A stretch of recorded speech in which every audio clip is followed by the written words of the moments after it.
गुजरात के गांधीनगर में एक आईएएस अधिकारी रंजीत कुमार घर के गेट पर एक महिला आती है।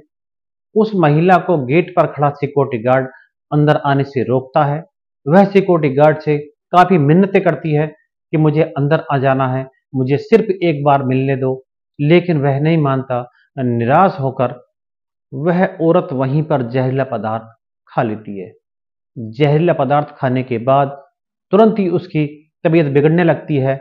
यह देखकर वहां पर मौजूद सिक्योरिटी गार्ड द्वारा उसको हॉस्पिटल ले जाया जाता है, जहां पर डॉक्टर उसको मृत घोषित कर देते हैं। अपने जीवन से हताश, निराश और परेशान महिला को जान देना जीने से ज्यादा आसान लगा, और यह औरत कोई और नहीं बल्कि आईएएस अधिकारी रंजीत कुमार की ही पत्नी, यानी कि पहले उस घर की मालकिन हुआ करती थी, जिसका नाम सूर्य था। और अब सूर्य तो चली गई, लेकिन अपने पीछे भरे पूरे परिवार के साथ कई कहानियां और सवाल छोड़ गई। जी हाँ, आप देख रहे हैं समर इंडिया। मैं हूं आपके साथ अमन कुमार सिद्धू। आज मैं आपको सूर्य की पूरी कहानी सुनाऊंगा, जो रंजीत कुमार आईएएस की पत्नी है। पहला सवाल ये उठता है कि जिसका पति आईएएस अफसर हो, सूबे में अच्छे महकमे और पद पर कार्यरत हो, जिसके 2 बच्चे हों, जिसे आखिर खुदकुशी करने की क्या जरूरत पड़ गई? उसे अपने ही घर में घुसने से सिक्योरिटी गार्ड ने आखिर क्यों रोका था? आखिर उसकी क्या गलती थी कि पति साथ नहीं दे रहा था? इन सभी सवालों का जवाब उस दिल झकझोर देने वाली कहानी में छिपा है, जो आज से 8 महीने पहले शुरू हुई थी। दरअसल सूर्य और रंजीत के बीच आपसी संबंध ठीक नहीं चल रहा था। आए दिन झगड़ा होता रहता था। रंजीत को उसके अवैध संबंधों के बारे में पता चल चुका था। यही वजह थी कि सूर्य एक दिन अपने पति का घर छोड़कर गुजरात से अपने गृह राज्य तमिलनाडु आ गई। वहां अपने प्रेमी राजा के साथ रहने लगी। उसका प्रेमी कोई सीधा साधा शख्स नहीं था, बल्कि उस राज्य का सबसे कुख्यात गैंगस्टर, हत्या और हत्या के प्रयास सहित कई गंभीर अपराधों में वांछित है।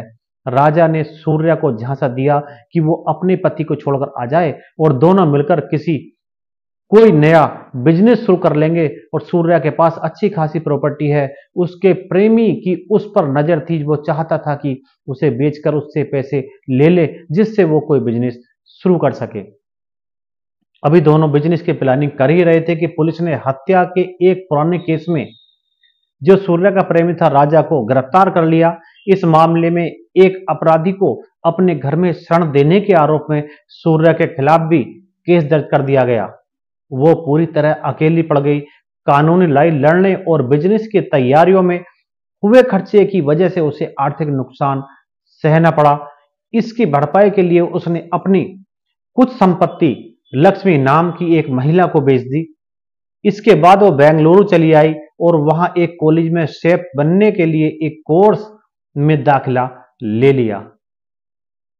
इस दौरान जब पैसे कम पड़ने लगे तो उसने जिस लक्ष्मी को पहले अपनी प्रॉपर्टी बेची थी, उससे फीस भरने की मदद के लिए आग्रह किया, लेकिन उसने साफ इनकार कर दिया।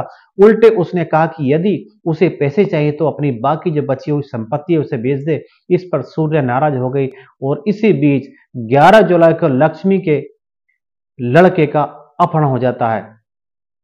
उसने इसका आरोप सूर्य पर लगाते हुए केस दर्ज करा दिया और बच्चे को छुड़ाने की एवज में 2 करोड़ रुपए की जो फिरौती मांगी गई, उसका इल्जाम इस सूर्य पर लगा दिया उस लक्ष्मी नाम की महिला ने। लेकिन मदुरई पुलिस ने लड़के को सकुशल बरामद कर लिया। इसके बाद पुलिस ने सूर्य समेत जो भी आरोपी थे उनकी तलाश शुरू कर दी।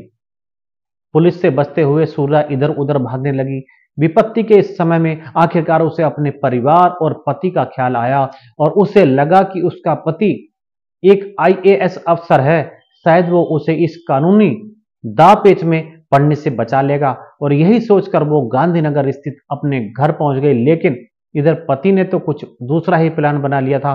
वो अपनी पत्नी से छुटकारा पाने के लिए तलाक की सोच चुके थे। तलाक की याचिका दायर करने के लिए प्रक्रिया शुरू कर दी थी उन्होंने। उनको सूर्य के खिलाफ दर्ज केस का भी पता चल चुका था और यही वजह थी कि गार्ड ने घर आने से रोक दिया।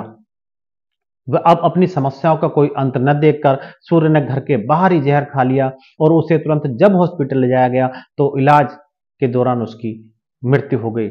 इस मामले की जांच कर रही पुलिस को एक पत्र मिला, जिस पत्र में सूर्या ने लिखा था कि उसने तमिलनाडु के मुख्यमंत्री एम के स्टालिन को संबंधित इस पत्र को तमिल में लिखा है, जिसमें उसने अपनी सारी कहानी कही और पति से अलगाव से लेकर प्रेमी से मिले धोखे तक की बातें उसने उसमें लिखी कि वो अपने पति से माफी मांगने के लिए आई थी, जो एक बेहद नेक इंसान है और अपने बच्चों की अच्छे से देखभाल कर रहे हैं। गांधीनगर के पुलिस अधीक्षक एसपी जो है रवि तेजा वासम शेट्टी ने बताया कि सूर्या फरार चल रही थी, पुलिस उसका पीछा कर रही थी। वो अपने पति से फिर से मिलने की उम्मीद में गांधीनगर वापस आई थी। आईएएस रंजीत कुमार और उसकी शादी करीब 20 साल पहले हुई थी।